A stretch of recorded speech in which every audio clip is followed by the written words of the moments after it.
Hello everyone. कैसे हैं आप सभी लोग। मैं आशा करता हूं कि आपकी तैयारी बहुत ज़ोरों शोरों से चल रही होगी क्योंकि 8 जून को शुरू होने जा रही है यूपी पुलिस कांस्टेबल की परीक्षा। और आप सभी को पता है उसमें 10 लाख से ज़्यादा आवेदन आए हैं। तो अगर उन 10 लाख में से आपको बनना है पुलिस में कांस्टेबल, तो आपकी तैयारी इस टाइम पर बिल्कुल चरम सीमा पर होनी चाहिए। मैं आशा करता हूँ कि आपने इन बीते हुए महीनों में बहुत अच्छे से तैयारी करी होगी और सिर्फ आप इस टाइम पर प्रैक्टिस कर रहे होंगे। और उसी प्रैक्टिस को एक नेक्स्ट लेवल पे ले जाने के लिए हम लेकर आए हैं आपके लिए एक ऐसी प्रैक्टिस सेट सीरीज जिसमें आपको चारों सब्जेक्ट्स के प्रैक्टिस सेट्स मिलेंगे। चारों सब्जेक्ट्स यानी आपका मैथ्स, जीएस, हिंदी और आपकी रीजनिंग। इन चारों सब्जेक्ट्स के ऐसे प्रैक्टिस सेट्स हैं जिसमें हमने कुछ ऐसे क्वेश्चंस रखे हैं जो आपके प्रीवियस क्वेश्चन पेपर में आ चुके हैं और कुछ ऐसे क्वेश्चन हैं जो उम्मीद है कि आपके आने वाले परीक्षा में आ सकते हैं। मैं आपसे माफ़ी मांगना चाहूँगा क्योंकि हमने ऐसा वादा किया था आपसे कि हम आपको डेली हर सब्जेक्ट का एक सेट देंगे। लेकिन किसी तकनीकी कारण की वजह से हम कल रीजनिंग और मैथ्स का जो प्रैक्टिस सेट है वो आपको टाइम पे डिलीवर नहीं कर पाए। मैं आपसे फिर से एक वादा लेता हूँ और आपसे ही नहीं, मैं अपने आप से भी एक वादा लेता हूँ कि हम पूरी कोशिश करेंगे और बिल्कुल दृढ़ रहेंगे इसके लिए कि हम आपको हर सब्जेक्ट का प्रैक्टिस सेट ऑन टाइम अब दे पाएँ। और सिर्फ दे पाएँ नहीं, हम आपको देंगे क्योंकि हम चाहते हैं कि हमारे यूपी में जितने भी बच्चे हैं, जिन्होंने भी एक वर्दी का सपना देखा है, उनके शरीर पर वर्दी होनी चाहिए। तो आइए इसी वादे के साथ हम अपना रीजनिंग का नेक्स्ट प्रैक्टिस सेट शुरू करते हैं। अगर हम देखें रीजनिंग के प्रैक्टिस सेट में पहला क्वेश्चन हमारा, तो हम देखेंगे कि ये पहला क्वेश्चन है हमारा वेन डायग्राम का। वेन डायग्राम जैसे कि मैंने आपको बताया, हमें इसमें तीन चीजें मिलती हैं। पहली हमें मिली बुद्धि, दूसरी चिंता और तीसरा शक्ति। इन तीनों के बीच में हमको बनाने हैं संबंध या फिर एक रिलेशनशिप। हमको बेसिक नॉलेज से, अपनी या जनरल नॉलेज से इनके बीच में क्या संबंध है वो बताना है वेन डायग्राम के द्वारा। अगर आप देखें तो बुद्धि, चिंता, शक्ति तीनों आपके दिमाग में हो सकती है। आपके दिमाग में ऐसा आ सकता है कि तीनों तो एक साथ आ सकती हैं, लेकिन अगर हम देखें तो तीनों चीजों की कैटेगरी बिल्कुल अलग अलग है। चिंता की कैटेगरी बिल्कुल अलग है, शक्ति की कैटेगरी बिल्कुल अलग है और आपकी बुद्धि की कैटेगरी बिल्कुल अलग है। तो हम अगर इसे सर्कल से दर्शाएं तो तीनों सर्कल बिल्कुल अलग अलग आएंगे, यानी आपका बी ऑप्शन बिल्कुल सही हो जाएगा। ठीक है, नेक्स्ट बढ़ते हैं हम अपने सेकंड क्वेश्चन पे। अगर हम जाएं अपने सेकंड क्वेश्चन पर, तो हमारा क्वेश्चन है सिंप्लीफिकेशन, यानी जल्दी से हमें इसे हल कर देना है और हमें टाइम बचाना है अपने आगे वाले क्वेश्चंस के लिए। ठीक है, अगर हम देखें तो हम सबसे पहले क्या करते हैं बच्चों, सबसे पहले हम करते हैं भाग। तो अगर हमने 12 में से 4 को भाग करा तो बचा हमारे पास 3। किसका? माइनस का, +2। और अगर फिर हम गुणा करते हैं तो गुणा करके हमारे पास 2 गुणा 6 बनता है हमको 12। तो हमको जल्दी से बताइए इसमें क्या आंसर आना चाहिए, बहुत फास्ट। 12 में से आप 3 माइनस करोगे तो क्या मिलेगा? 12 में से आप 3 माइनस करोगे तो हमें मिलता है 9। और 9 में अगर आप 2 प्लस कर दोगे तो आंसर क्या होना चाहिए? आंसर होना चाहिए सी, यानी आपका 11। ठीक है, चलिए नेक्स्ट पढ़ते हैं। एस इज टॉलर देन ए, यानी किसका क्वेश्चन है हमारा ये हमारा है रैंकिंग का क्वेश्चन। ठीक है, हमें इसे रैंक करना है, कौन छोटा है, कौन बड़ा है, कौन हल्का है, कौन भारी है। ठीक है, तो बहुत सारे तरीके होते हैं इसके, ग्रेटर देन इक्वल्स टू करके हम करते हैं, छोटा बड़ा करके। लेकिन हम कैसे करेंगे? ऊपर से नीचे की तरफ। अगर कोई चीज छोटा है तो उसे नीचे रखेंगे, कोई चीज बड़ी है तो उसे ऊपर रखेंगे, कोई चीज हल्की है तो उसे नीचे रखेंगे, कोई चीज भारी है तो उसे ऊपर रखेंगे। ठीक है, आइए देखते हैं कैसा है। हमको क्या करना है? टॉलर यानी लंबा और छोटा दे रखा होगा। तो जो छोटा पर्सन है, जो छोटा व्यक्ति है, उसे हम नीचे रखेंगे, उसे हम नीचे लेकर आएंगे। और जो बड़ा व्यक्ति है, लंबा व्यक्ति है, उसे हम ऊपर रखेंगे। अगर हम पहली ही कंडीशन पढ़ें तो उसमें लिखा है एस ए से लंबा है। इसका मतलब एस जो है ऊपर आएगा और ए जो है वो नीचे आएगा। ठीक है, और आर सी से लंबा है तो हम साइड में लिख लेंगे, इसे छोड़ेंगे नहीं, साइड में लिख लेंगे कि आर जो होगा वो ऊपर आएगा किससे, सी से।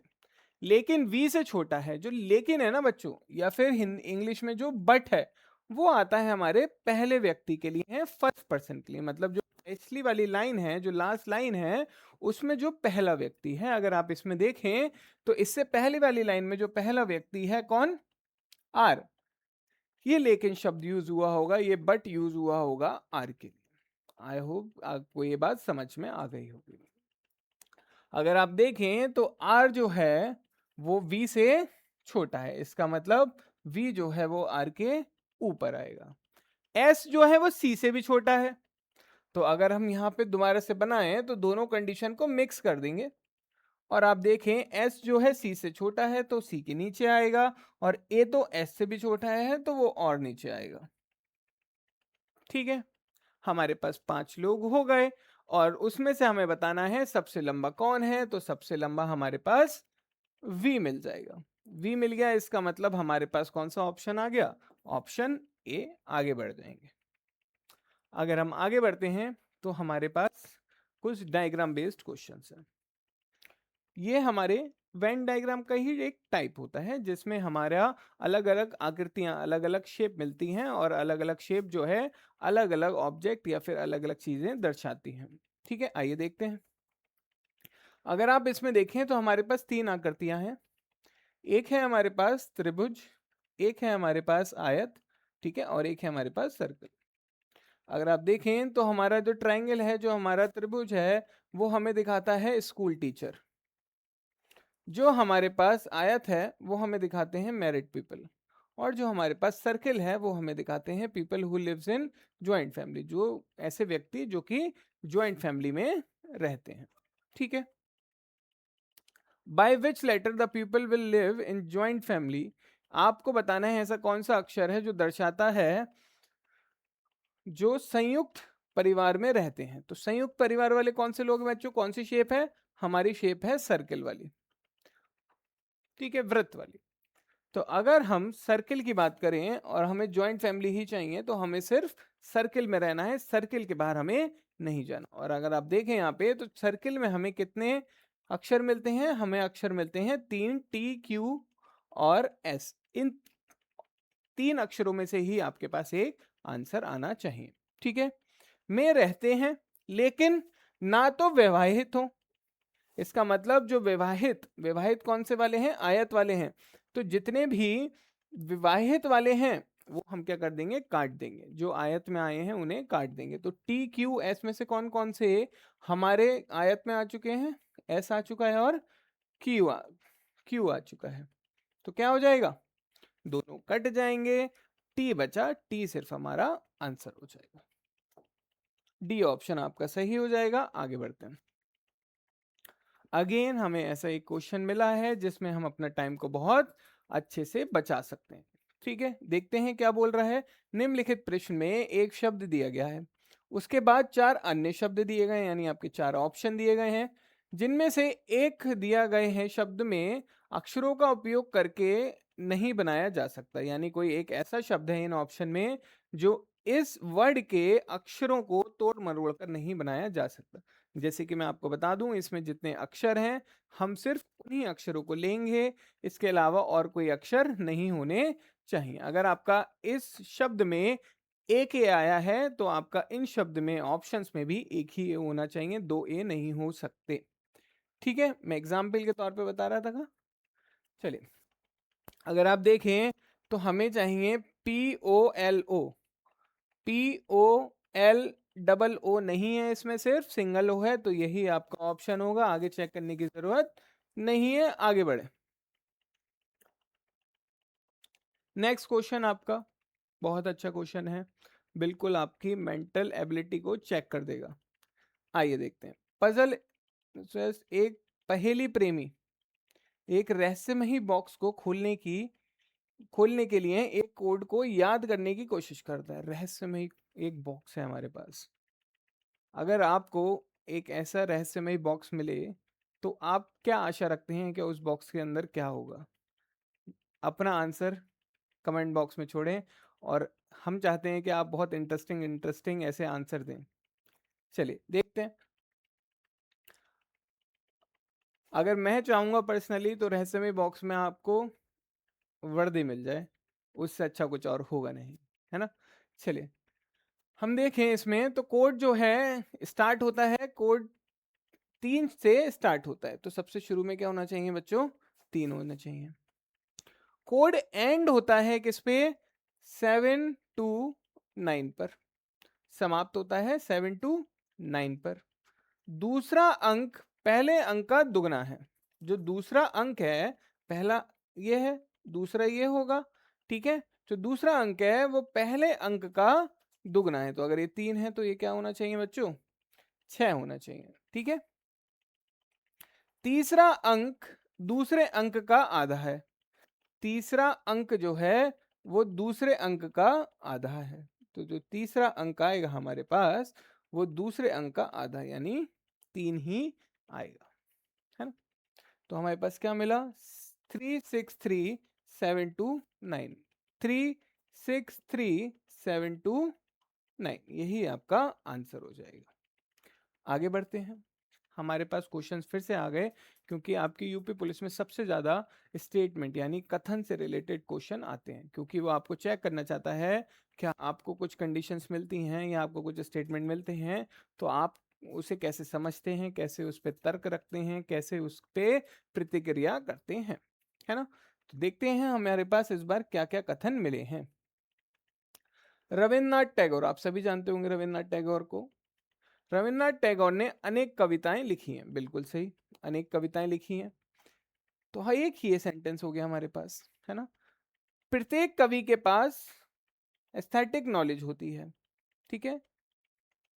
एस्थेटिक जो है is a part of axiological study, मूल शास्त्रीय अध्ययन का एक भाग है, ठीक है। देखते हैं क्वेश्चन में क्या पूछा गया, आपको इसे कंक्लूड करना है। हमारे पास क्या क्या स्टेटमेंट थे, हमारे पास स्टेटमेंट थे कि रविन्द्रनाथ टैगोर ने बहुत सारी क्या लिखी गई हैं, पोयम लिखी गई हैं, कविताएं लिखी गई हैं, ठीक है। और हर व्यक्ति हर कविताओं जो लिखता है, एवरी पोएट, हर एक पोएट, यानी उसमें आपका रविन्द्रनाथ टैगोर भी हो गए हैं, ठीक है। हैज अ एस्थेटिक नॉलेज, तो रविन्द्रनाथ टैगोर के पास भी एस्थेटिक नॉलेज होगी, ठीक है। और aesthetic is a part of axiological study, मूल शास्त्रीय अध्ययन का एक भाग है। लेकिन अगर आप देखें तो एस्थेटिक इज अ पार्ट, ठीक है, जरूरी नहीं है जो हमारे एस्थेटिक नॉलेज जो रखते हैं वो एक्सियोलॉजिकल स्टडी भी करते हों, वो सिर्फ एक भाग है, ठीक है। आइए देखते हैं।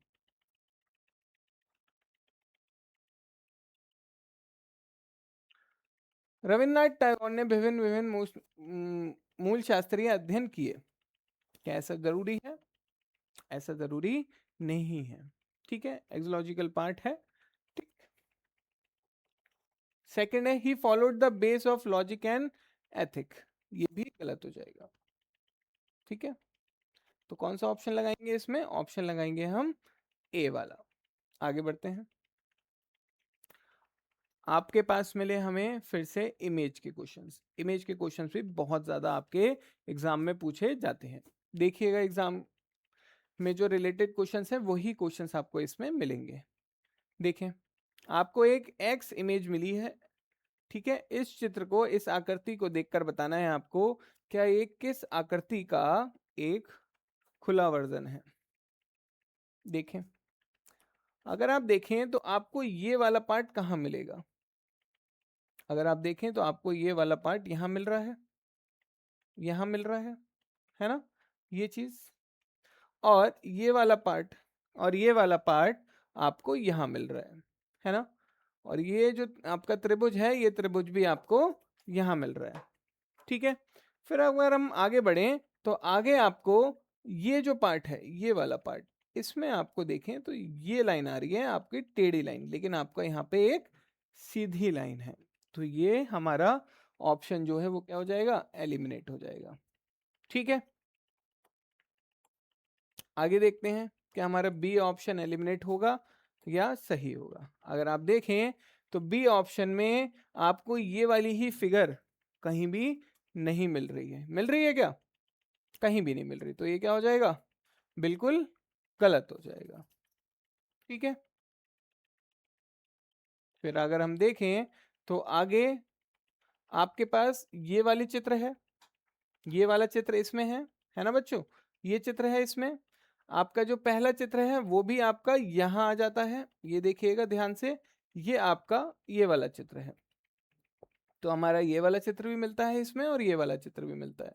फिर हम देखेंगे कि हमें त्रिभुज मिल रहा है, बिल्कुल मिल रहा है, नीचे एक त्रिभुज भी मिल रहा है और हमारा ये वाला जो बचता है चित्र वो हमें बिल्कुल सेंटर में दे रखा है। आपका थर्ड वाला ऑप्शन बिल्कुल सही हो जाएगा।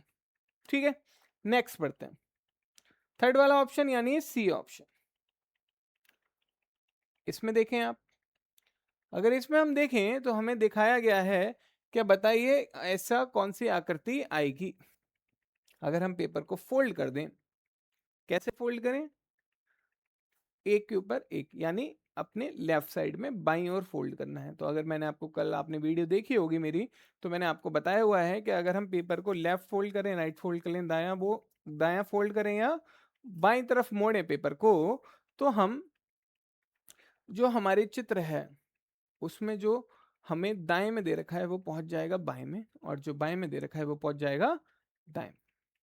ठीक, लेकिन अगर हम पेपर को ऊपर या नीचे फोल्ड करते हैं तो हमारी जो आकृति ऊपर की तरफ है वो आ जाएगी नीचे, और जो नीचे की तरफ है वो चली जाएगी ऊपर। तो अगर आप इस क्वेश्चन में देखें तो हम पेपर को, ये जो डॉटेड लाइन है ये दर्शाती हैं कि हमने पेपर को बाईं तरफ या दाईं तरफ मोड़ना है। ठीक है, तो देखते हैं कैसा चित्र आपका इसमें बनता है। अगर आप देखें तो अगर हम इसको पेपर को ऐसे मोड़ें तो ये वाले जो हमारे पास कॉलम्स हैं, ये कॉलम्स एक दूसरे के बिल्कुल ऊपर आ जाएंगे, और जो डॉट्स हैं वो भी एक दूसरे के बिल्कुल ऊपर आ जाएंगे, है ना? अलग अलग तो नहीं जाएंगे, बिल्कुल एक दूसरे के ऊपर आ जाएंगे। तो हमारा ए ऑप्शन इसमें बिल्कुल सही बन जाएगा। बहुत सिंपल सा था ये। ए ऑप्शन यानी आपका डी ऑप्शन सही होगा इसमें। नेक्स्ट क्वेश्चन है हमारे पास रक्त संबंध यानी ब्लड रिलेशन का। ब्लड रिलेशन आइए देखते हैं कैसे बनाते हैं। ए इज बी ब्रदर, ए जो है बी का भाई है, तो हम पहले बी बनाएंगे, और अगर हमारा कोई भाई बहन होता है तो हम उसे या तो बाईं या दाईं तरफ बनाते हैं, क्योंकि वो हमारे सेम जनरेशन समान पीढ़ी में आते हैं, है ना? तो ए जो है बी का भाई है, ये बनाया हमने समान दिशा में, है ना? और वो भाई है अगर बी का, तो वो मेल होगा, पुरुष होगा, और पुरुष होता है तो हम उसे कैसे दर्शाते हैं? बॉक्स में दर्शाते हैं। अगर अगर कोई फीमेल होती है तो उसे हम सर्कल में दर्शाते हैं। सबके अपने अपने तरीके होते हैं, सबके अपने तरीके सही हैं, बस आपको एक्यूरेसी और टाइम पर ध्यान देना चाहिए। ठीक है, आइए देखते हैं। डी जो सी है वो डी का पिता है। ठीक है, कोई बात नहीं, आगे पढ़ते हैं क्योंकि हमें सी और डी अभी भी नहीं मिला। आगे क्या है? ई जो है वो बी की माँ है, तो अगर बी की माँ है बच्चों तो ए की भी माँ होंगी, क्योंकि ये दोनों भाई बहन है। ठीक है, ई माँ है, तो माँ है तो महिला होंगी, महिला होंगी तो हम उसे सर्कल से दर्शा देंगे। ठीक है, ए और डी भाई हैं, ए और डी भाई हैं, दोनों भाई हैं, तो अगर ए भाई है तो डी भी भाई होगा, और आपस में ये तीनों भाई बहन या भाई भाई हो जाएंगे। ठीक है, आगे देखते हैं। ई जो है सी से किस प्रकार संबंधित है, लेकिन आपने ये नहीं बनाया अभी। सी जो है वो डी के पिता हैं, तो अगर डी के पिता हैं तो ई के भी पिता होंगे और बी के भी पिता होंगे, और अगर इनकी ये माँ है तो ये इनकी माँ के पति हो जाएंगे। कौन? डी। और पति हैं तो आप सबको पता है वो क्या होंगे? पुरुष होंगे। पुरुष होंगे तो हम उन्हें बॉक्स में रखा देंगे। ठीक है, आइए देखते हैं। हमें बताना है क्या ई का क्या रिश्ता लगेगा किससे? सी से। माफी चाहूंगा बच्चों, ये हमने क्या करा, सी आएगा ये। सी जो है वो क्या है? वो डी के पिता है। ठीक है, तो ये सी हो गया। तो ई क्या लगेंगी सी की? पत्नी लगेंगी। ठीक है, डबल लाइन है दोनों के बीच में, डबल लाइन का मतलब होता है पति पत्नी। ठीक है, यानी स्पाउस। अगर आपका स्पाउस लिखा हुआ आता है इंग्लिश में तो आप कंफर्म नहीं है क्या कौन वाइफ है और कौन हस्बैंड है, ठीक है। लेकिन अगर आपका हिंदी में आएगा तो हिंदी में आएगा पति पत्नी है।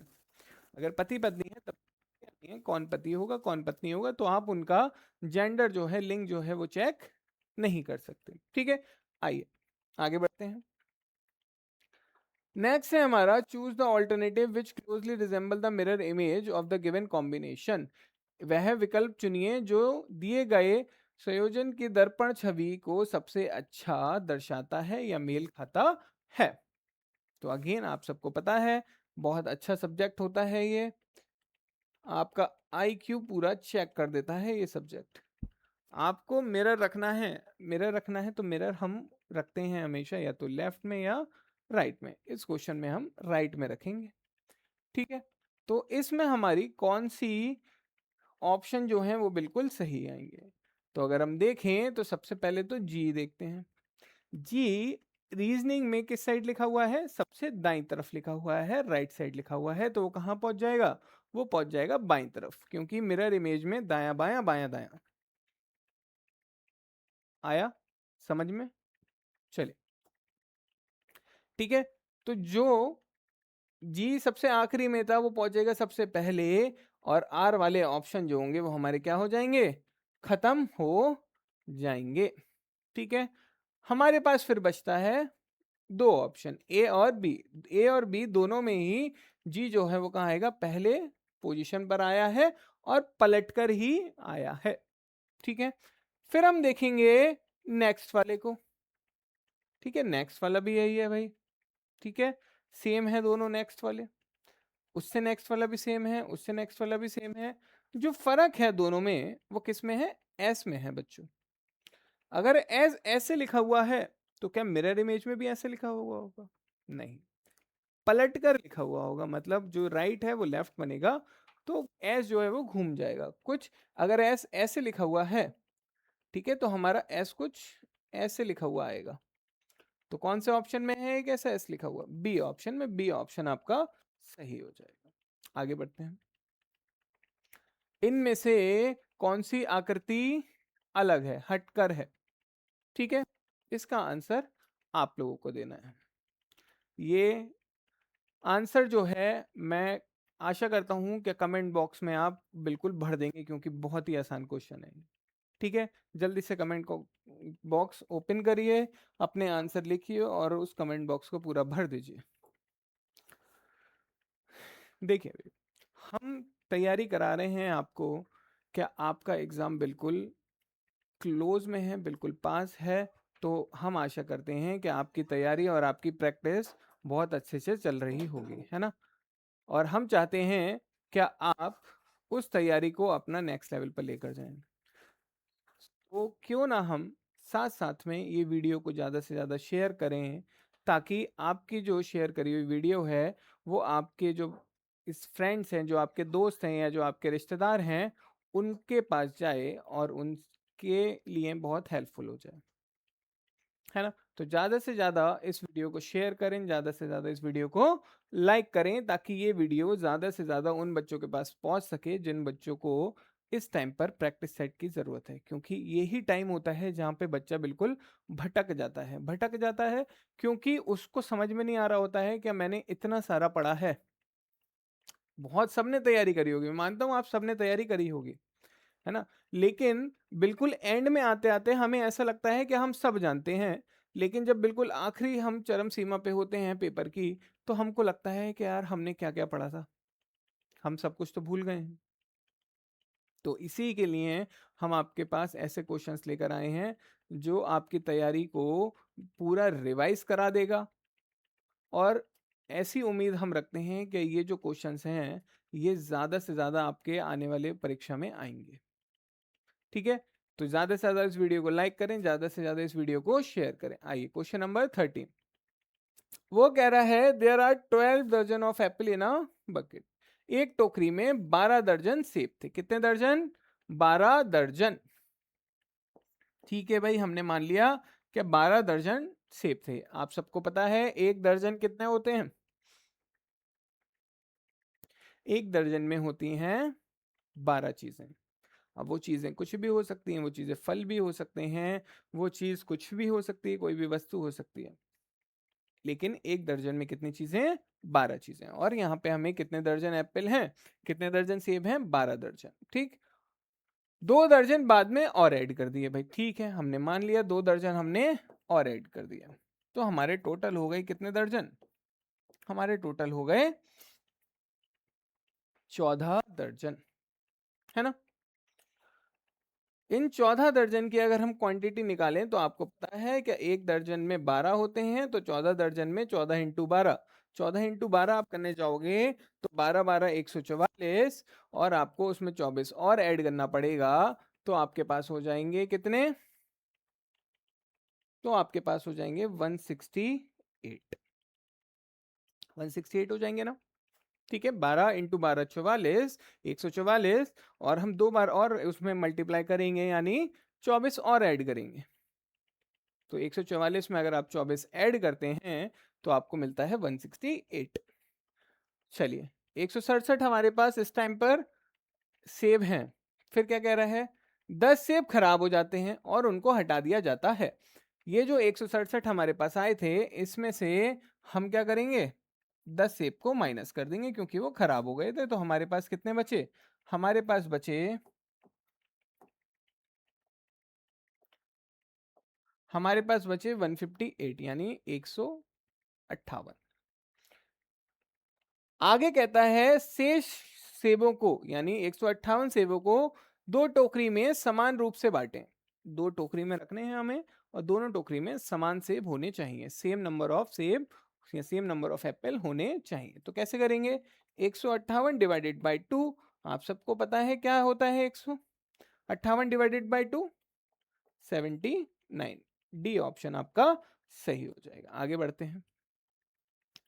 अ क्रेट ऑफ मैंगोज, मतलब अब हमारे पास जो कटोरी है उसमें हमारे पास क्या है?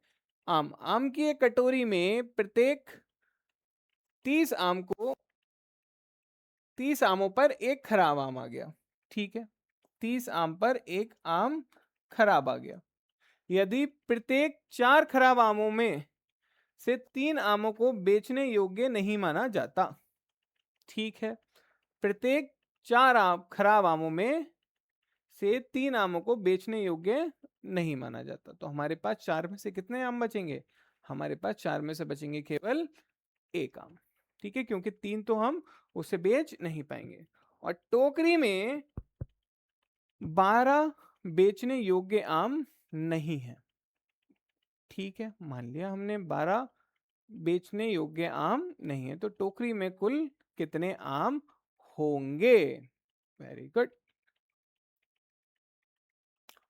हमें पता है क्या हमारे पास टोकरी में कितने बेचने योग्य आम नहीं है?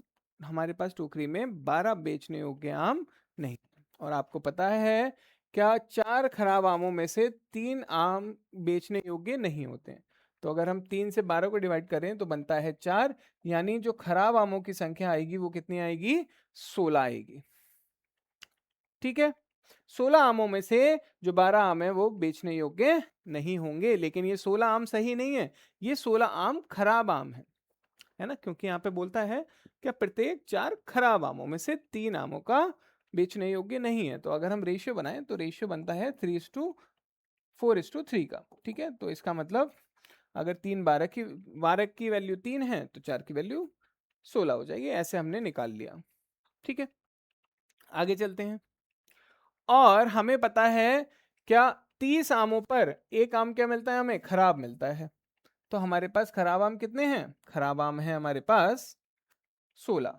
तो अगर 30 पे एक खराब आम है, तो अगर 16 खराब आम है तो इधर भी हमें 16 से मल्टीप्लाई करनी पड़ेगी, और 16 तिया 48, और एक जीरो और, तो हमें टोटल आमों की संख्या मिल गई कितनी?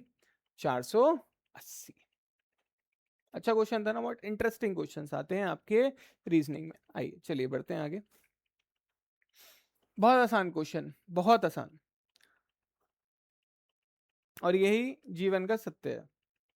ठीक है, आइए देखते हैं जीवन का सत्य।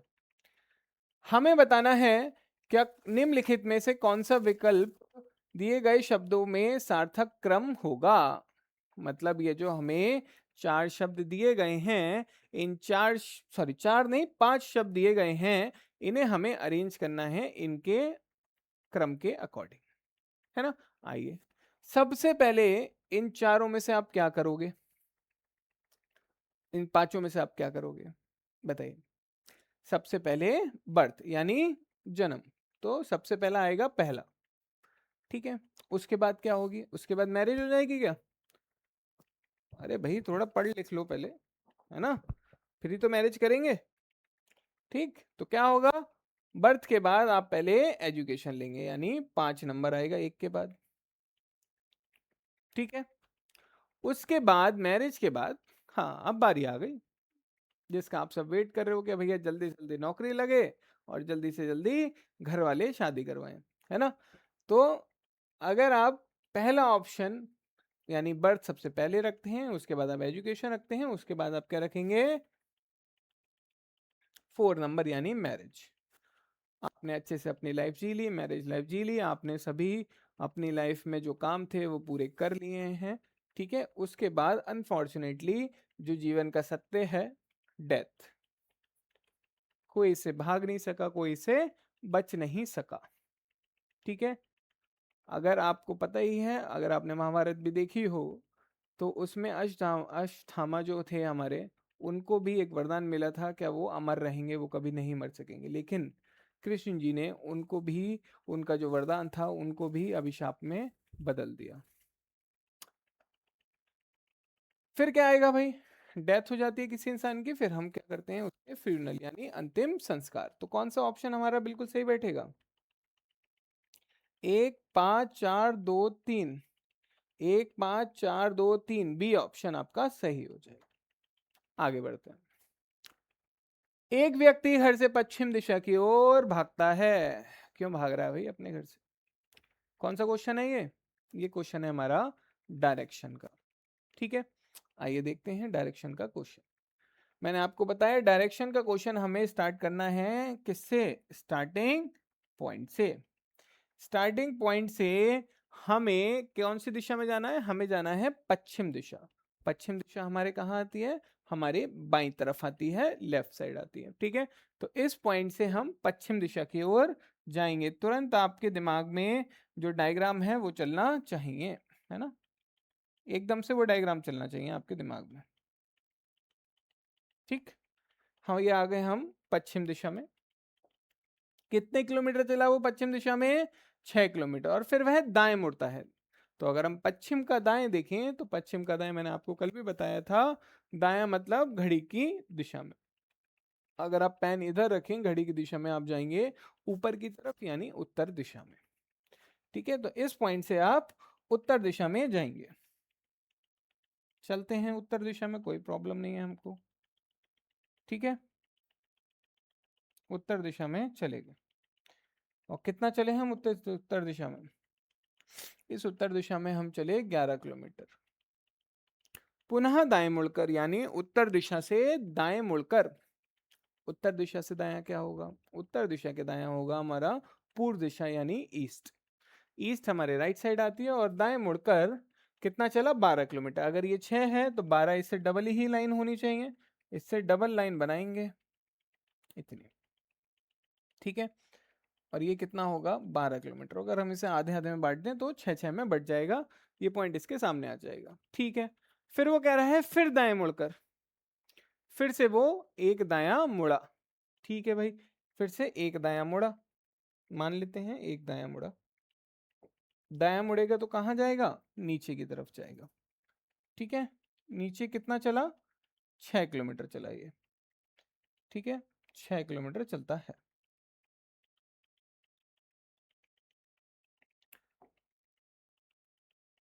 ये 6 किलोमीटर चला यहाँ पे। बचा कितना हमारा? जल्दी से बताएं। बचा हमारा 5 किलोमीटर। हमें बताना है, एक सेकंड हम चेक कर लेते हैं इसको। वह पश्चिम दिशा में यानी अपने बाईं ओर चलता है कितना? 6 किलोमीटर। फिर दाईं ओर मुड़ता है यानी ऊपर की तरफ जाता है और चलता है 11 किलोमीटर। पुनः दाएं मुड़कर 12 किलोमीटर चलता है, दाएं मुड़ा 12 किलोमीटर चला, ठीक है, और वह फिर पुनः दाएं ओर मुड़ता है और 6 किलोमीटर चलता है। अपर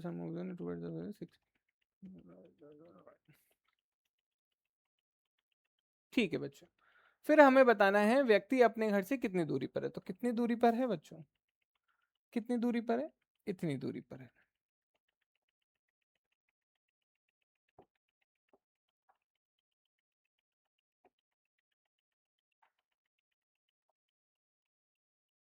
ये दूरी है, क्योंकि अगर वो दूरी पूछता है किसी भी दो पॉइंट्स के बीच में तो हमें छोटी से छोटी दूरी बतानी होती है, ठीक है। तो निकालते हैं, कैसे निकालेंगे इसे, आप सबको पता है हमको क्या करना पड़ेगा, एक ट्रायंगल कंप्लीट करना पड़ेगा, एक ट्रायंगल कंप्लीट करना पड़ेगा। क्यों? क्योंकि हम पाइथागोरस थ्योरम लगाएंगे। पाइथागोरस थ्योरम आप सबको पता होगा, ये है 90 डिग्री, 90 डिग्री का कोण, इसके सामने वाली जो हमारी साइड हो जाएगी वो हो जाएगी हाइपोटेनियस। हाइपोटेनियस यानी कितना, क्या बोलते हैं हाइपोटेनियस को हम, कर्ण। तो हमें पता है कर्ण का स्क्वायर इज इक्वल्स टू लंब का स्क्वायर प्लस आधार का स्क्वायर, यानी हाइपोटेनियस का square is equals to perpendicular का स्क्वायर प्लस बेस का स्क्वायर, ठीक है। आइए, अगर हम ये ट्राइंगल देखें जो कि हमारा ट्राइंगल था स्टार्टिंग पॉइंट, एंड पॉइंट और ओ, एस ओ ई वाला हमारा जो ये ट्राइंगल, ये त्रिभुज है, उसमें हमारी ये साइड जो है वो क्या है, हाइपोटेनियस। हाइपोटेनियस यानी कर्ण, ठीक है। ये कर्ण हमें निकालनी है। ये है हमारा परपेंडिकुलर, कितना होगा ये परपेंडिकुलर, ये हमारा परपेंडिकुलर होगा 5, ठीक है। अगर ये हमारा परपेंडिकुलर 5 है तो हमारे नीचे वाली ये बेस कितना होगा, जल्दी से बताएं बच्चों। अगर आप देखें तो ये वाली लाइन है 12 और ये है 6, तो 12 में से 6 बचा 6, ठीक है। तो क्या आंसर होना चाहिए इसका, परपेंडिकुलर लंब हमारा है 5 का स्क्वायर प्लस 6 का स्क्वायर, यानी 25 प्लस 36, कितना होगा 25 प्लस 36, बताइए जल्दी से, 25 प्लस 36 कितना होगा, हमारा होगा 61। और ये जो स्क्वायर है यहाँ पे ये चला जाएगा अंडर रूट में, और आपको पता है ये हमारा हमारा प्राइम नंबर है, अभाज्य संख्या, तो हम इसे बाहर नहीं निकाल सकते, यही आपका आंसर होगा, ठीक है। लेकिन कोई भी ऑप्शन में ऐसा आंसर दे नहीं रखा है, तो एक बार हम क्वेश्चन को अच्छे से चेक कर लेते हैं बस।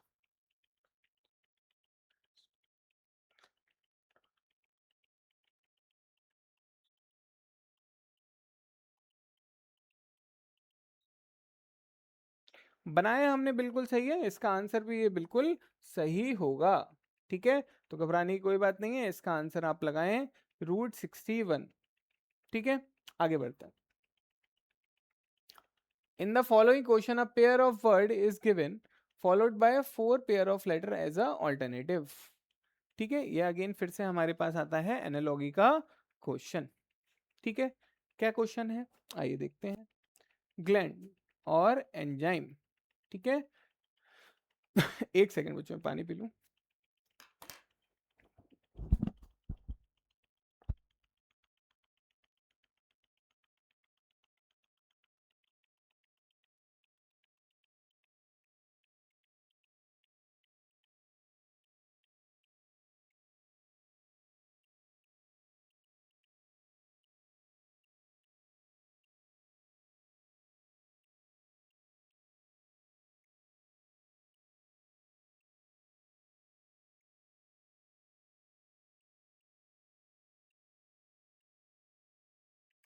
सॉरी बच्चों, हम म्यूट थे। चलिए देख लेते हैं, ग्लैंड्स एंजाइम क्या मतलब होगा। आसान क्वेश्चन है ना बहुत, एनालॉगी का क्वेश्चन है, बिल्कुल जनरल बेस्ड नॉलेज का क्वेश्चन है ना। इसका आंसर आप सभी देंगे, मैं आशा करता हूं इस सभी का आंसर आप लोग प्रोवाइड हमें करेंगे, क्योंकि हमें बताना है जिस तरीके से ग्लैंड या एंजाइम के बीच में रिलेशन बनता है, तो हमें इन ऑप्शंस में से कौन सा वही पैटर्न होना चाहिए। बताइए।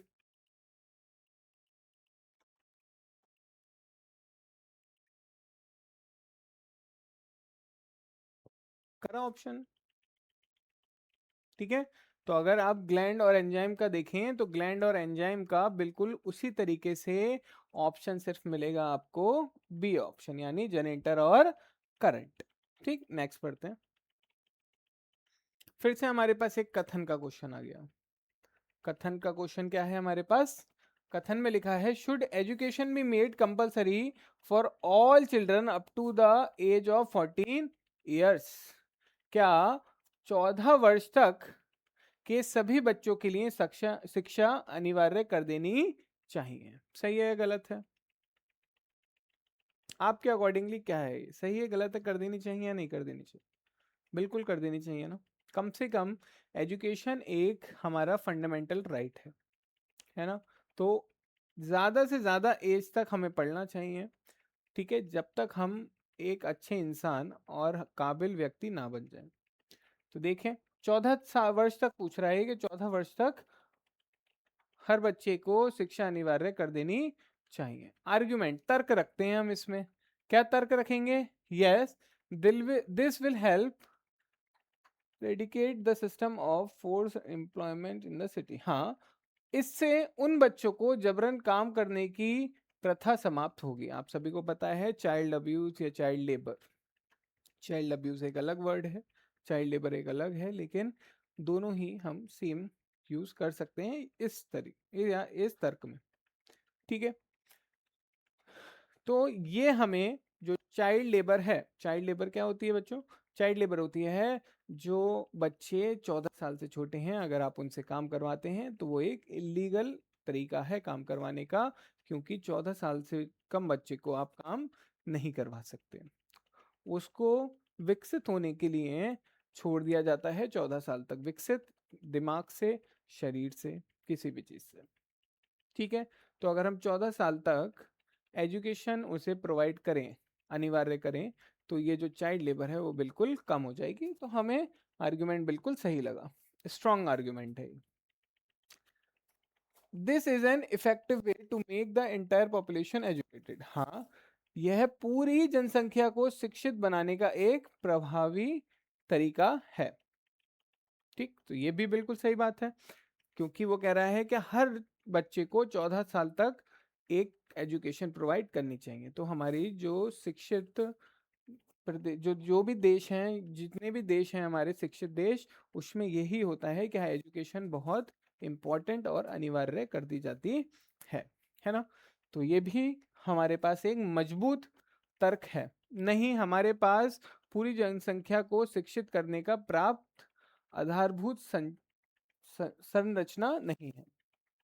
ये क्या हो जाएगा? तर्क गलत हो जाएगा, क्योंकि तर्क हमें एक पॉजिटिव सेंस में ही देना है। ठीक है, आगे देखते हैं। यस, इससे जीवन स्तर की वृद्धि होगी। ठीक है, standard of living.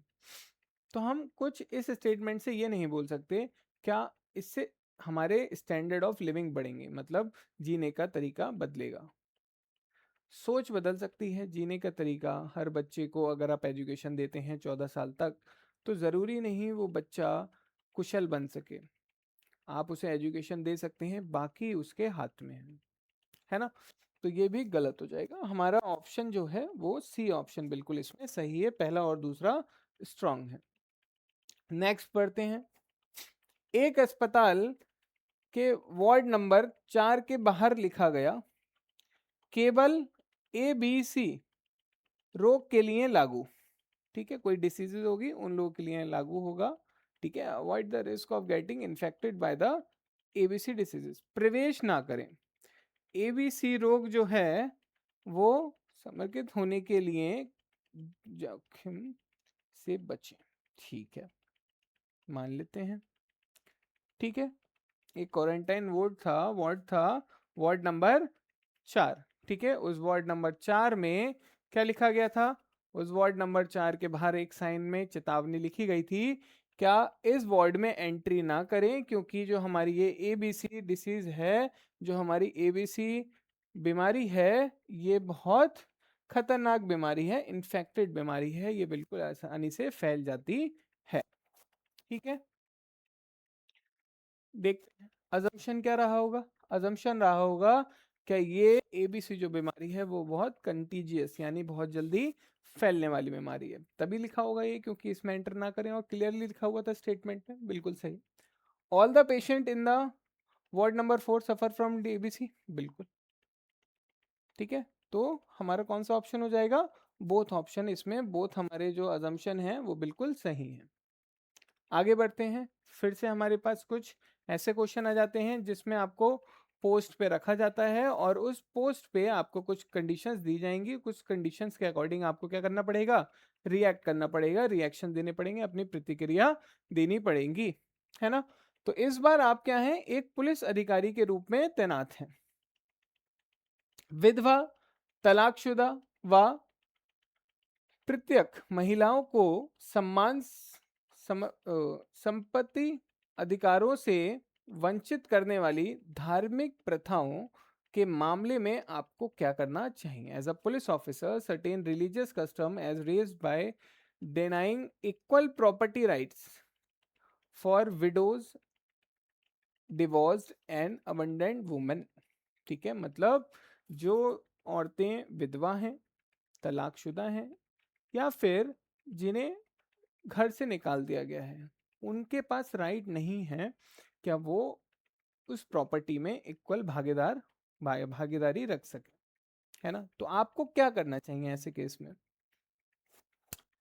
Dismiss cases outright if norms have been long accepted in the community. यदि ऐसी परंपराएं लंबे समय से समुदाय में प्रचलित हैं तो मामले को तुरंत खारिज कर देना चाहिए।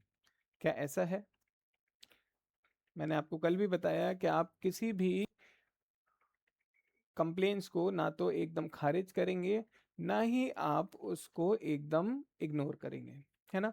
तो ये हमारा गलत ऑप्शन हो जाता है। आगे बढ़ते हैं, मामलों को फास्ट ट्रैक कोर्ट में भेजना चाहिए ताकि देरी कम हो, बिल्कुल अच्छी बात है। क्या हम देरी ना हो ऐसा कुछ और आगे केसेस ना आए तो हम एक फास्ट ट्रैक कोर्ट में उसको भेज देना चाहिए। Run a district awareness campaign on gender rights, ये भी सही है।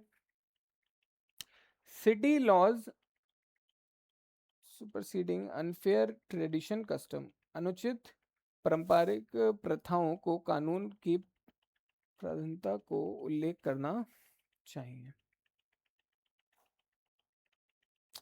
मेरे अकॉर्डिंग सबसे अच्छा जो हमारा इसमें जाएगा, आपको क्या लगता है बच्चों, अनुचित पारंपरिक प्रथाओं को कानून को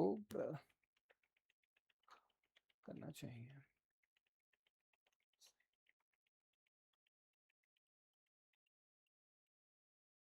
ठीक है, आपका क्या काम होगा, आप जो हमारे ये प्रथाएं चल रही हैं या ये जो लॉस चल रहे हैं इसमें आप चेंज नहीं ला सकते, राइट, है ना। तो आपको लगेगा कि सी और डी ऑप्शन सही लग रहे हैं, लेकिन आप इसमें चेंज नहीं ला सकते। आपका काम क्या है, आपका काम है कि इस केस को जल्दी से जल्दी कोर्ट में भेजना ताकि जो आने वाले ऐसे केसेस हैं उस पे लेट ना हो। तो बी ऑप्शन आपका बिल्कुल सही हो जाएगा। आगे बढ़ते हैं, एक पुलिस अधिकारी के रूप में आप तैनात हैं। कुछ जनजातियां शिकायत करती हैं कि उन्हें गलत रूप से आदतन अपराधी माना जा रहा है। ठीक है, कुछ जनजातियां हैं, कुछ हमारे क्या हैं, ट्राइब्स हैं, उनको ऐसे ही बिना किसी रीजन के अपराधी माना जाता है, बहुत गलत चीज है। ठीक है, लेकिन आप क्या करेंगे इस केस में, आप कैसे डील करेंगे इसको, ये एग्जामिनर जानना चाहता है। आइए देखते हैं, set up watchdog complaint cell to monitor forced confession. ठीक है, force diversity quotas employing officer for the marginalised tribes, वंचित जनजातियों के अधिकारियों की नियुक्ति हेतु विविधता कोटा लागू करना चाहिए। आगे देखते हैं, समुदायों के साथ बैठकर सहभागिता के तरीकों को पुनर्संशोधित करना चाहिए, पारंपरिक मान्यताओं के विरुद्ध करने के लिए बड़े अपमानों पर परामर्श कार्यक्रम लागू करना चाहिए। बताइए जल्दी से बताएं क्या होगा।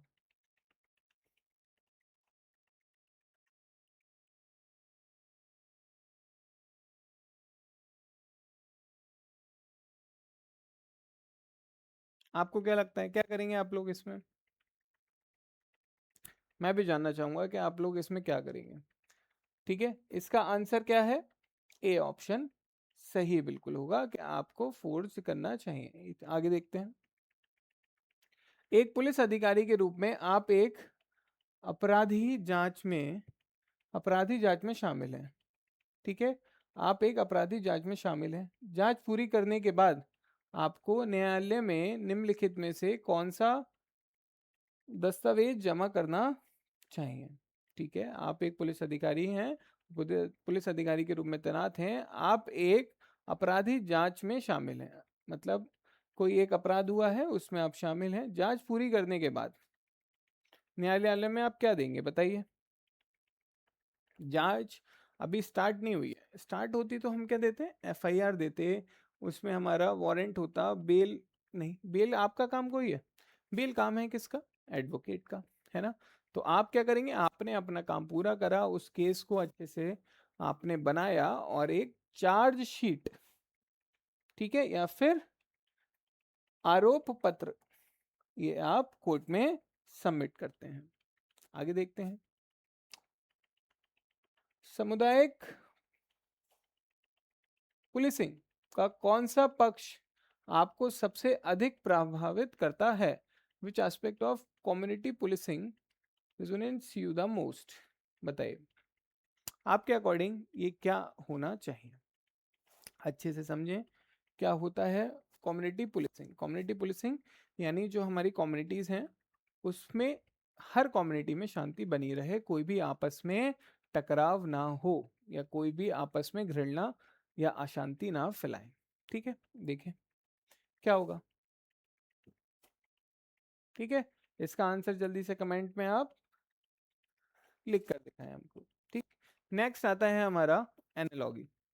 एनालॉगी में हमने देखा क्या हमारा रशिया को लिखा है मॉस्को, रशिया के साथ लिखा है मॉस्को। क्या होता है रशिया और मॉस्को के बीच में रिश्ता या संबंध? रशिया की कैपिटल होती है मॉस्को, है ना? तो हमें बताना है जल्दी से ग्रीस की कैपिटल क्या होगी। उसी तरीके से ग्रीस की कैपिटल क्या होगी? क्या होगी? टोक्यो होगी। क्या टोक्यो ग्रीस में है भी? नहीं है ना, ग्रीस में, टोक्यो जापान में है। WDC यानी वॉशिंगटन डीसी, वो भी ग्रीस में नहीं है, लंदन भी ग्रीस में नहीं है। तो अगर ऑप्शन एलिमिनेट भी कर दो आप, तब भी आपका आंसर आपको एथेंस मिल जाएगा, अगर आपको कैपिटल्स याद नहीं है फिर भी, है ना? चलिए आगे बढ़ते हैं। अगर आगे बढ़े हम, फिर से आप एक पुलिस अधिकारी के रूप में तैनात हैं, कुछ समूह पारंपरिक धार्मिक भावनाओं के विरुद्ध LGBTQ अधिकारियों को बनाए रखने वाले कानून में संशोधन की मांग कर रहे हैं। ठीक है, LGBTQ rights. Okay. As a police officer, certain group demands amendment in the law upholding LGBTQ rights against the traditional religious sentiments. ठीक है, आपको पता है LGBTQ क्या होते हैं? एक होते हैं मेल, एक होते हैं फीमेल। ठीक है, मतलब मेल जो किन से प्रभावित होते हैं? स्त्रियों से प्रभावित होते हैं, और जो स्त्री मेल से प्रभावित होती हैं वो एक अलग कैटेगरी होती है। और LGBTQ हमारे अलग कैटेगरीज होते हैं। ये होते हैं हमारे ऐसे कैटेगरीज जो किसी को भी पसंद कर सकते हैं, चाहे वो मेल हो चाहे वो स्त्री हो। उनकी प्रेफरेंस जो होती हैं वो एक जेंडर पे बेस्ड नहीं होती। ठीक है, तो ऐसे ऐसे केस में जो हमारे रिलीजियस जो अधिकारी हैं या रिलीजियस जो ग्रुप्स हैं, उन्होंने बोला क्या इनके जो रूल्स बनाए गए हैं, इनके लिए जो लॉज बनाए गए हैं उसमें अमेंडमेंट करना चाहिए। तो ऐसे केस में आप क्या करेंगे? Depute human rights commission directly engaging representative, यानी मानव अधिकारों आयोग के प्रतिनिधि के सीधा शामिल करना चाहिए। बिल्कुल सही है, जो मानव अधिकार हैं, मानव अधिकार के आयोग के जो भी अधिकारी हैं उनको शामिल करना चाहिए। हिंसा की धमकी देने वाले कट्टरपंथी तत्वों की निवारक गिरफ्तारी करनी चाहिए। ये भी सही है, ये भी काफी हद तक सही है। धार्मिक विचारों में सामंजस्य हेतु सामुदायिक संबंध आयोजित करना चाहिए। ये हमको गलत लगता है यहाँ पे। आगे देखते हैं। समावेशी जीवन शैली को बढ़ावा देने हेतु स्थानीय जागरूकता अभियान चलाएं। ठीक है, तो हमें काम क्या है कि अगर किसी को ऐसी प्रॉब्लम हो रही है तो जो हमारे मानव अधिकार हैं उनको हमें समझाना चाहिए कि मानव अधिकार क्या होते हैं, ह्यूमन राइट्स होते क्या हैं। ठीक है, तो ए ऑप्शन इसमें बिल्कुल सही आ जाएगा। आगे बढ़ते हैं। आगे हमारे पास आता है कोडिंग एंड डिकोडिंग का क्वेश्चन। कोडिंग एंड डिकोडिंग में क्या है बच्चों, एक वर्ड दे रखा है हमें रोमन, उस रोमन वर्ड में कोड दे रखा है हमें IFDA और E। ठीक है, इसमें अगर हम देखें तो क्या हो सकता है, कुछ प्लस माइनस करके कुछ बन सकता है क्या? लगाएं थोड़ा दिमाग।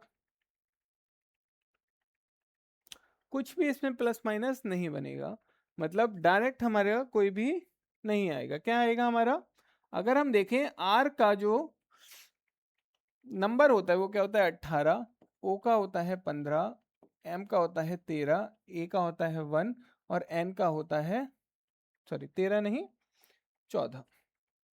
ठीक, और आई का जो हमारा प्लेस वैल्यू होती है वो होती है 9, एफ की होती है 6, डी की होती है 4 और ई की 1 और ई की 5। तो कैसे हम 18 को 9 लिख सकते हैं?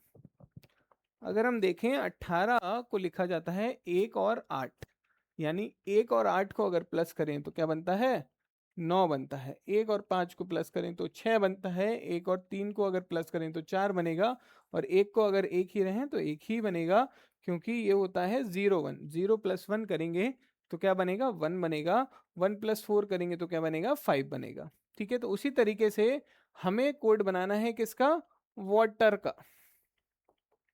तो आपको क्या लिखनी पड़ेंगी, इनकी प्लेस वैल्यू लिखनी पड़ेंगी। वाटर डब्ल्यू, डब्ल्यू कितने पे आता है, डब्ल्यू आता है 23 पे, 23 पे। ए आता है 1 पे 20, फिर आपका 5 और आपका 18। तो अगर हम देखें पहला बनेगा 2 + 3 कितना 5, और 5 पे आप सभी को पता है क्या आता है ई आता है। और अगर हम देखें फिर ए का, तो ए में आप 0 + 1 करेंगे तो मिलेगा 1, और 1 पे क्या आता है ए आता है। तो ऐसा कौन सा ऑप्शन है जो हमारा ई और ए से शुरू हो रहा है? ई और ए से हमारा शुरू होता हुआ ऑप्शन सिर्फ एक ही है, डी। आगे बढ़ जाएंगे। A person move from home position towards the east. Again फिर से एक क्वेश्चन आ गया आपके पास डायरेक्शन का। ठीक है, आइए देखते हैं डायरेक्शन का क्वेश्चन कैसे करेंगे। सबसे पहले हम क्या बनाएंगे, एक बिंदु बना लेंगे जो कि हमारी क्या होगी, स्टार्टिंग पॉइंट होगी। ठीक है, वो कहता है एक व्यक्ति कौन सी दिशा में चलता है, पूर्व दिशा में चलता है। पूर्व दिशा में मतलब आपके राइट साइड चलता है। ठीक है, और कितना चलता है 10 किलोमीटर चलता है। फिर वहां से दाएं मुड़कर अगर आप ईस्ट देखें तो ईस्ट का दायां क्या होगा, ईस्ट का दायां होगा हमारा नीचे यानी साउथ। ठीक है, साउथ में जाता है कितना 5 किलोमीटर, 5 किलोमीटर चला। ठीक है, मान लिया हमने 5 किलोमीटर चलता है। फिर वह दाएं मुड़ता है, तो भाई अगर आप साउथ का दायां देखो तो साउथ का दायां होगा आपका, यानी दक्षिण का दायां आपका क्या होगा, आपका दक्षिण का दायां होगा वेस्ट यानी पश्चिम। ठीक है, अगर आप पश्चिम में मुड़ते हैं और कितना चलते हैं 11 किलोमीटर, तो अगर आप यहाँ देखें तो यहाँ से आपको पश्चिम में जाना है, और अगर आप पश्चिम में जाते हैं तो आप 11 किलोमीटर चलते हैं, यानी 10 से ज़्यादा चलेंगे। तो लाइन जो होनी चाहिए वो थोड़ी इससे ज़्यादा ही होनी चाहिए, है ना।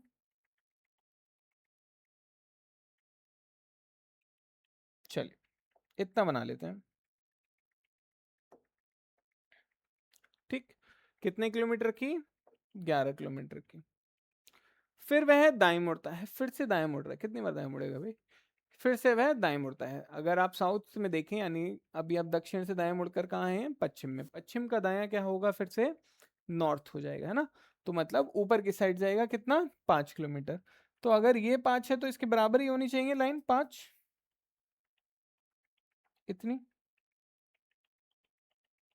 ठीक है, ये हमारी लाइन हो गई नॉर्थ में 5 किलोमीटर की। मतलब ये और ये जो पॉइंट है आपका अंतिम बिंदु, और आपका जो ये है ये बिल्कुल सीधी रेखा में आ जाएगा।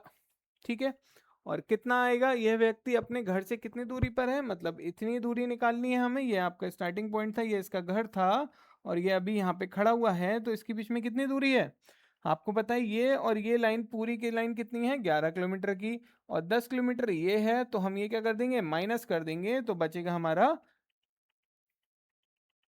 1 किलोमीटर, है ना।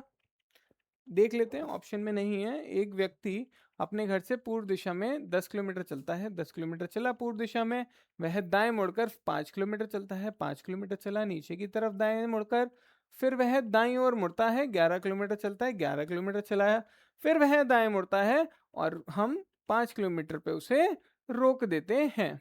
अच्छा बच्चों, हमने लास्ट लाइन तो पढ़ी ही नहीं, है ना, हमारी गलती कि हमने लास्ट लाइन नहीं पढ़ी। लास्ट लाइन में कह रहा है कि फिर वो बाएं मुड़कर, यानी अभी वो नॉर्थ से जो था, नॉर्थ से कितना चला था, 5 चला था, यहाँ से फिर से वो बाईं ओर मुड़ता है ना। और अगर बाईं ओर मुड़ रहा है, यहाँ जा रहा है बाईं ओर मुड़कर, और कितना चल रहा है, हाँ ये चल रहा है 1 किलोमीटर। तो भाई ये तो एक अभी हमने निकाली, एक और एक कुल कितना हो जाएगा, 2 किलोमीटर की दूरी पर हो जाएगा। आगे बढ़ते हैं। If following question same words are given, they are the same. इसमें से हमें ऑड वन आउट निकालना है, यानी जो हमें इन चारों में से अटपटा लग रहा है, जो 3 कैटेगरी से अलग हटकर है। जो 3 आपके ऑप्शंस होंगे वो सेम कैटेगरी के होंगे, और एक जो ऑप्शन होगा वो आपका अलग कैटेगरी का होगा। ठीक है, आइए देखते हैं। अगर आप पहला देखें तो होता है बो, ठीक है, फिर आता है क्वे, फिर आता है हमारा सर्टन, और फिर आता है हमारा डेक। अगर आप डेक से वाकिफ हैं तो डेक होता है किसी भी समुद्री जहाज का, यानी शिप का जो छत वाला रीजन होता है जिस पे लोग खड़े होते हैं आगे की तरफ, वो होता है हमारा डेक, है ना। और अगर आप स्टर्न की बात करें तो स्टर्न आपका होता है जो आपके जहाज का पीछे का हिस्सा होता है। बो होता है जो आपके जहाज का आगे का हिस्सा होता है, बो की शेप में, है ना। और जो हमारा क्वे होता है वो होता है समुद्र का किनारा। समुद्र का किनारा यहाँ पे आपको अलग लग रहा है, क्योंकि बाकी शब्द जो पार्ट हैं वो हैं हमारे समुद्री जहाज के, यानी शिप के। तो आंसर क्या हो जाएगा, आंसर हो जाएगा बी, ये थोड़ा हटकर है।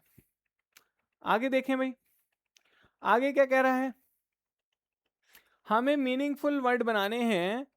एक मीनिंगफुल वर्ड बनाने हैं किससे, बाय यूजिंग फर्स्ट, जो हमारा इस शब्द का पहला अक्षर है। पहला अक्षर कौन सा है हमारा, एस। फिर दूसरा अक्षर नहीं, दूसरा नहीं, कौन सा अक्षर लेना है, तीसरा अक्षर। एस के बाद हम यू लेंगे। फिर पांचवा अक्षर, पांचवा अक्षर कौन सा होगा, 1 2 3 4 5, ई। और फिर हमारा आठवां अक्षर, आठवां अक्षर कौन सा होगा बताइए, पांचवा तो ई था, तो छठा, सातवां और आठवां बनेगा आर। जल्दी से अपनी वो कैप बताइए, इंग्लिश की वो कैप कितनी अच्छी है किसकी, है ना, और जल्दी से आंसर देंगे इसका। ठीक है, कितने वर्ड इससे बन रहे,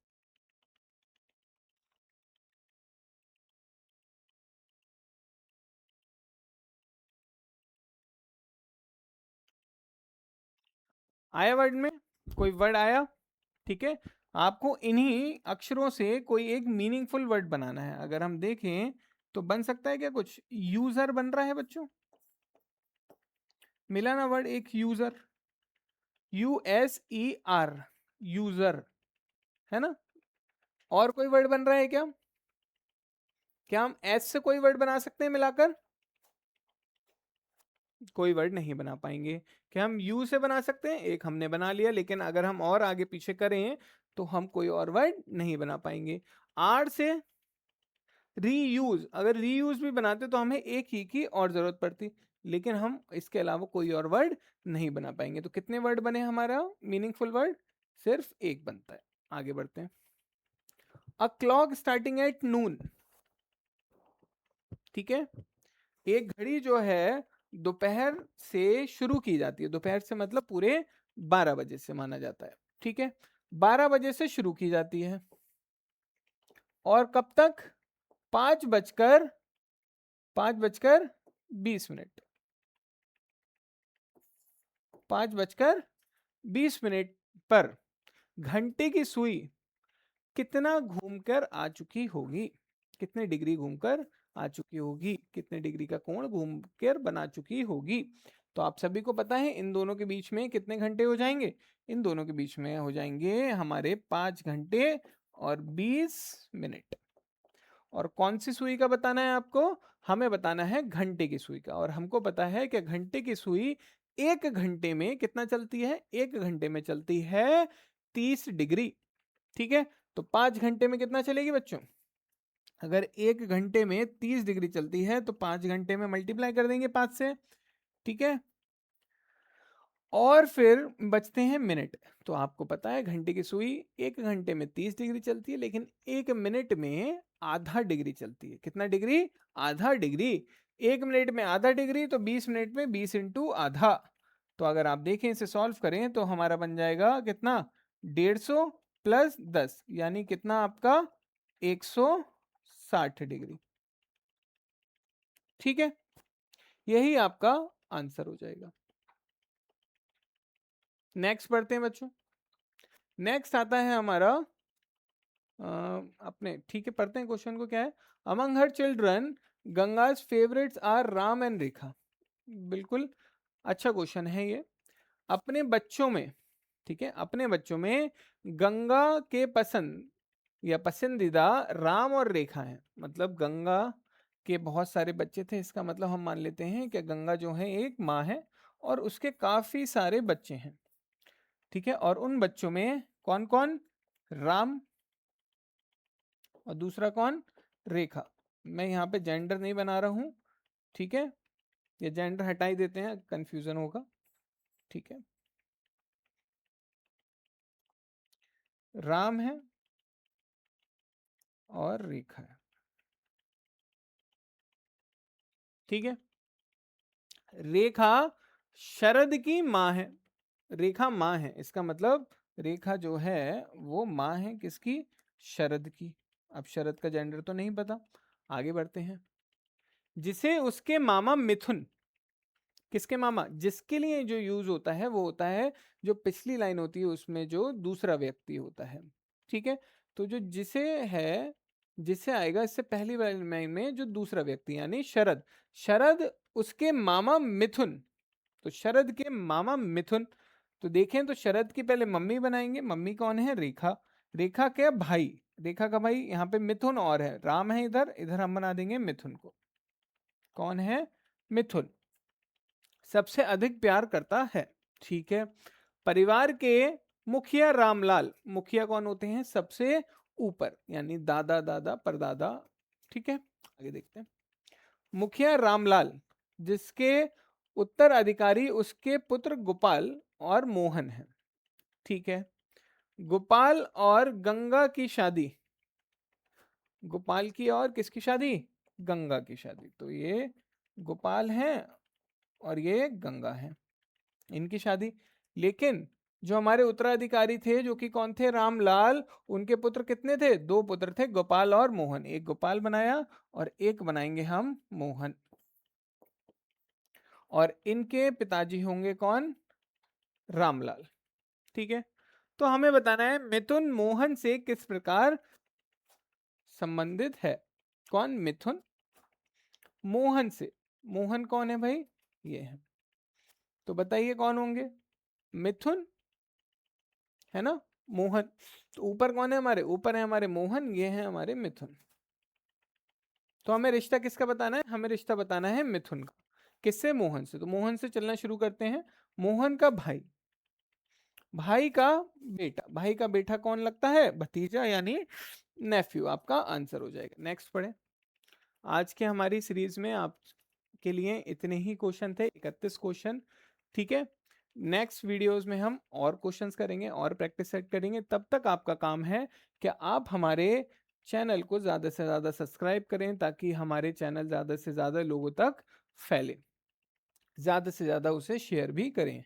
आप हमें फॉलो कर सकते हैं हमारे इंस्टाग्राम पे, क्योंकि जितनी नोटिफिकेशन और जितने हमारे बैचेस रिलीज की डेट आएंगी या जितने भी एग्जाम की डेट्स आपके पास आएंगे, एग्जाम के नोटिफिकेशन आएंगे, वो सब आपको मिलेंगे हमारे टेलीग्राम या फिर हमारे इंस्टाग्राम चैनल पे। तो आप दोनों को ही आप फॉलो कर रखेंगे।